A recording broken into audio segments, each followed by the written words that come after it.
Sosok Maijen TNI John Afriandi, Danjen Kopassus minta maaf usai viral foto prajurit bareng Hercules.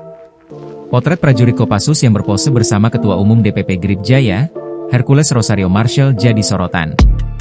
Komandan Jenderal Komando Pasukan Khusus, Danjen Kopassus, Mayor Jenderal TNI John Afriandi menyampaikan permintaan maaf kepada masyarakat, khususnya keluarga besar Korps Baret Merah.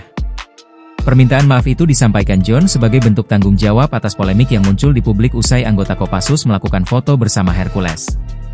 Kepada seluruh atasan, senior, rekan-rekan prajurit Korps Baret Merah, dan masyarakat luas yang begitu cinta dan punya harapan besar kepada Kopassus, saya selaku pribadi dan Danjen Kopassus mengucapkan mohon maaf yang sebesar-besarnya, kata John saat ditemui di lapangan Ateng Sutresna, Cijantung, Jakarta Timur, dikutip dari Kompas.com, Sabtu, 26 April 2025.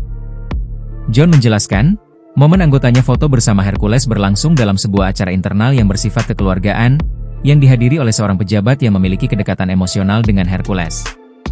Dikatakannya dalam acara ini beberapa anggota Kopassus berfoto bersama tokoh yang dikenal sebagai eks-preman Tanah Abang tersebut. Namun demikian, Kopassus menilai yang menjadi persoalan bukan semata foto bersama, melainkan waktu dan konteks pengambilannya. Pasalnya, prajurit tersebut tampak mengenakan pakaian dinas lengkap dalam acara yang dinilai memiliki potensi menimbulkan kontroversi di mata publik. John menegaskan pihaknya akan segera melakukan pembinaan lanjutan bagi para prajurit agar lebih memahami sensitivitas sosial dan konsekuensi dari tindakan mereka di ruang publik. Lantas seperti apa sosok Danjen Kopassus tersebut? Maijen TNI John Afriandi lahir pada 14 Juni 1972 di Payakumbuh, Sumatera Barat.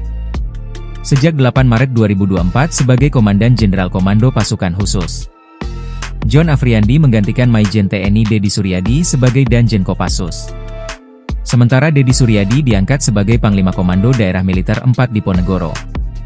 Maijen John Afriandi merupakan lulusan SMA Negeri 2 Bandung. Dia lulusan terbaik Akademi Militer atau Akmil 95 atau peraih Adi Makayasa 1995. Jabatan terakhir Jenderal Bintang 2 ini staf khusus Kasat. Saat berpangkat kolonel, John Afriandi Komandan Grup 1 Kopassus sejak 2016 hingga 2017. Selanjutnya sebagai Komandan Resor Militer atau Danrem 012 Teku Umar dari 2020 hingga 2022. Maijen TNI John Afriandi juga merupakan Wakil Komandan Grup A Pas Pampres sejak tahun 2013 hingga 2014. Download Tribun X sekarang, menghadirkan lokal menjadi Indonesia.